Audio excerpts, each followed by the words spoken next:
Hello అందరికీ stock అయితే వచ్చేసింది ఈరోజు వీడియో స్టాక్. సో పెద్ద పెద్ద డబ్బాలు అయితే వచ్చాయి. ఫస్ట్ టైం అండి ఇది. దాంతోపాటు బిల్ ఇచ్చారు అండ్ పెన్ తీసుకున్నాను. ఇంకా స్టార్ట్ చేశాను నా వర్క్ అంతా కూడా. నాకు నచ్చని పార్ట్ ఏదైనా ఉంది అంటే అన్నీ చెక్ చేసుకోవడం. స్కూల్లో హోంవర్క్స్ ఇస్తేనే అసలు చెక్ చేసుకునేదాన్ని కాదండి. ఈరోజైతే మొత్తం అసలు ఐటమ్స్ ఏమున్నాయి, మనం అనుకున్న వచ్చేలేదో చూసుకోవడం అనేది నేను చెక్ చేసుకుంటున్నానంటే పర్సనల్గా నాకు నేనే నమ్మలేకపోతున్నాను. బట్ ఏది ఫ్యూచర్లో ఏది ఎలా ఉంటుందో మనకు తెలియదు కదా. సో మన స్టాక్లో అయితే వచ్చినవన్నీ కూడా బయట పెట్టేసుకుంటున్నాను ఫస్ట్.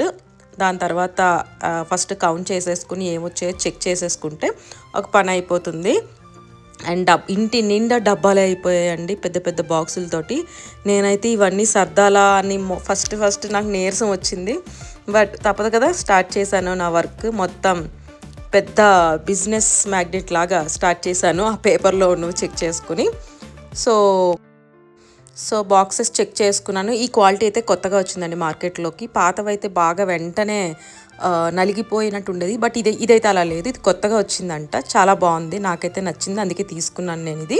దాని తర్వాతకు వస్తే అన్నీ కూడా కన్ఫ్యూజన్గా ఉన్నాయండి. చూడండి, ఇవన్నీ సర్దాలంటే నాకు భయం వేస్తుంది. సో స్పూన్స్, తర్వాత టిష్యూ పేపర్స్ చాలా ఇంపార్టెంట్ కదా. ఏ ఒక్కటి కూడా మర్చిపోకుండా ఇందులో ప్రతిదీ, ఆఖరికి టూత్ పిక్తో సహా చాలా ఇంపార్టెంట్ అండి. స్పూన్స్, తర్వాత చిన్న చిన్న బౌల్స్, దాని తర్వాత బిర్యానీ పౌచెస్ అన్నీ వచ్చేసినాయి. నాకు వీళ్ళు కొటారి వాళ్ళ దగ్గర నుంచి నాకు అయితే ఈ స్వీట్ అయితే పంపించారు. ఎక్కడ చూసినా బాక్సెస్ కనిపిస్తుందా మీకు? అండ్ నా దానికి అంటే ఫ్రూట్ బౌల్కి జ్యూసెస్ కావాలి కాబట్టి నేను ఇది కొనుక్కున్నాను. కొంచెం ఇన్వెస్ట్మెంట్ అయితే పెట్టాలి కదండి. నేనైతే బోబాస్కి స్ట్రాస్ అంటే యాక్చువల్లీ సరిపోవు, ఇంకా పెద్దవి కూడా ఉన్నాయిలేండి. బోబాస్కి జ్యూస్ అన్నీ